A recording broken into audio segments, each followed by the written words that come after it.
This morning we light the third candle for the Advent wreath. You may have noticed it's a different color. That's one of those symbolism things. Symbolism's okay, as long as we remember that this is not doctrine, this is not dogma. It's things that help you focus your attention and remember things. And they're good if it helps you, and if not, don't worry about it. You know, what is Christmas? Christ, my anointed Savior. Coffee. Christ offers forgiveness for everyone every day. Is this, dogma? No. But what it said was, and I remember it, and I think about it because it's clever. So we've come up with, in different things, this color represents that, and this color represents this, and this number represents that, and there's no power in that. That's not a real thing as far as in God declared that this color represents this, and if you focus, no, none of that, okay? But if it helps you remember that for liturgical purposes, purple is often used to represent royalty. So the king is coming. It represents times for prayer and sacrifice, which that's a good thing to contemplate in the Christmas season. So why is the third candle different? Well, it's pink, and the liturgical symbol for joy is pink. And joy is the third one. I don't know why they chose that color. It doesn't matter. The point is that it helps us remember that there's supposed to be a joy in this. And that's hard to remember and easy to remember, because if you ask, it's the most wonderful time of the year. I heard someone say the other day, Merry Joymas.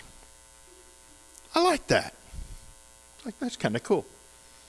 And, you're forgetting a pretty important part of that word, but, I do like the idea of joymas, that it is supposed to be joyful, because if you also ask people, what is the most chaotic, stressful, horrible time of the year, a lot of people will tell you Christmas.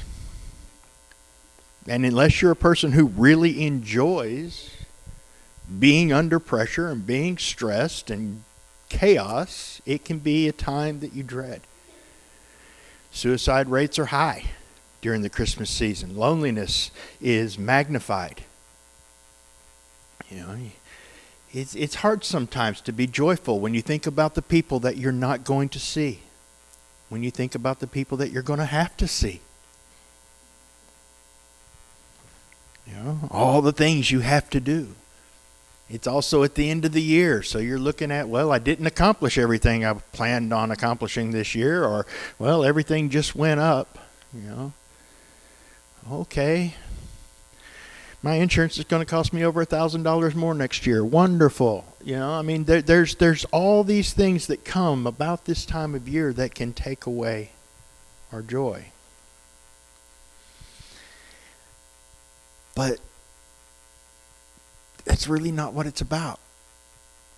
Leah and I took off yesterday afternoon and drove to Marshall, got out of the car and walked around and looked at the lights downtown, jumped back in the car, drove to Shreveport, and went to the Rose Garden and walked around and looked at all those lights, which is why neither one of us can hardly walk today, and then came back home. But when we were at the Rose Garden, they were playing Christmas music with some synchronized lights. It was really cool.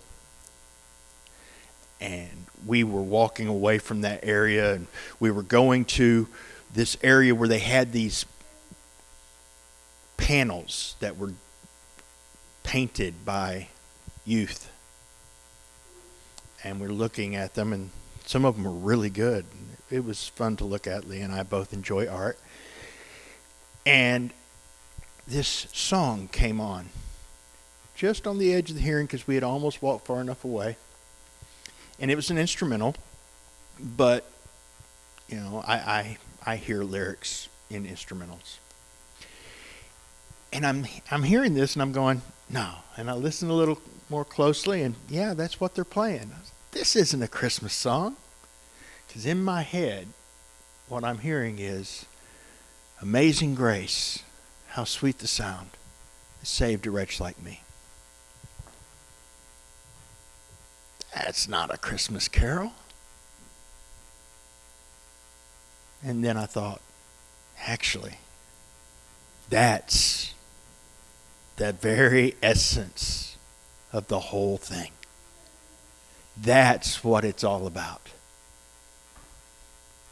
Amazing grace. Poured out from a perfect and holy God that everyone's afraid of because we can't measure up to Him, who looked at our pathetic struggle and the times that we don't even try and said, I'm going to make a way. Instead of demanding that they do it right, I'm going to make a way. And poured out His great love on us, wrapped Himself in flesh so that we could have life. That is the source of our joy. That's the joy of the season. The person who's been fighting a life-threatening illness, who is told without a miracle, you're going to die, and there's nothing we can do to stop it. And then the miracle happens. Wow, you're in remission.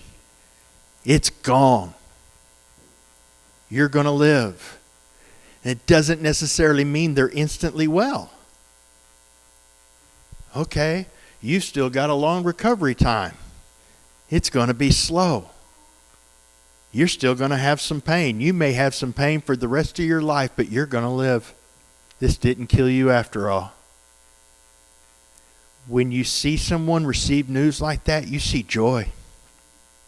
Not all the pain's gone. The hospital bills are still waiting. But there's joy. Because the joy's about life and not about whether or not everything's perfect. We have life because of the amazing grace of a loving God who sent His Son, and a loving Son who came, and a loving Spirit who made His home within us and sealed us to the Father. That's the joy.